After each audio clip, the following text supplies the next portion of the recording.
خلکو د خیانت نظام وساتي د دوکون نظام وساتي د دوکون نظام وساتي که دوکې مچرته شروع کړي په دې دکانداري کې په دې خسرو کې په دې منصبونو کې رب العالمین به ګور تاسو نه ایمان واخلي ایمان به د کې سره پاتې نشي دا خلک به ایمان دي رسول الله باندې ځمانه حدیث کې راځي رسول الله فرمایي لا یزنی الزانی زناکار سره چې کله زنا کوي او هو مؤمن به د کې سره ایمان نشي پاتې کېږي یو سره زنا کوي او غیر مؤمنی محدثین به حدیث ډیر توجیهات بیانوي یو سره چې غلا کوي رسول الله فرمایي به د کې ایمان نشي پاتې کېږي یو سره چې شراب څخه به د کې ایمان نشي پاتې کېږي ابو هريره سے فرمایي وکم سړی چې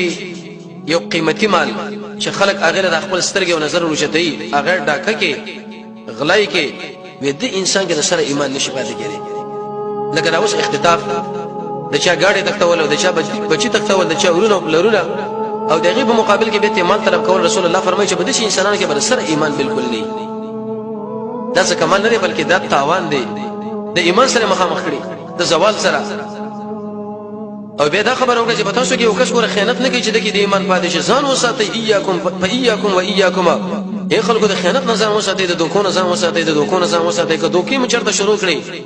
په دې دکانداري کې په دې خسرو کې په دې منصبونو کې رب العالمین به ګوره تاسو نه ایمان واخلي ایمان به د کې سره پاتې نشي دا خلک به ایمان دي رسول الله باندې ځمانه عبد الله بن عباس فرمایي د خیبر پرز باندې خالد محمد رسول الله ملګرو نه رااله دی ویل فلان شهید فلان شهید فلان شهید شو فلان شهید شو وی دیو کس مبارک ویل چې هم شهید شو رسول الله خادمو رسول الله ورته ویل کله د شي نشي کېدلې اني رايته في النار في برده غضاها وی ما دا ولیدو چې دیو چپن غلا کړي و الله د حق چپن د وجنه د جهنم په دې منځ کې وغورځو او سمته سوځي او به رسول الله ویل ابن الخطاب عمر سے به ویل اذهب لار شو دخلوا کې دغه आवाज وکړي چې جنت له داخلي کې نه مگر مؤمنان انسانانو نو عمر سے فرمایي وزلان مو دخلوا کې دغه اعلان وکړي چې الا خبردار انه لا يدخل الجنه الا المؤمنون جنت له داخلي کې مگر مؤمنان دلیل په دې باندې چې کوم انسان خیانتونه کوي رسول الله فرمایي دا غنه به الله ایمان واخلي ایمان دغه بالکل ایمان نشته قران کې رب العالمین فرمایي ويل تبيدا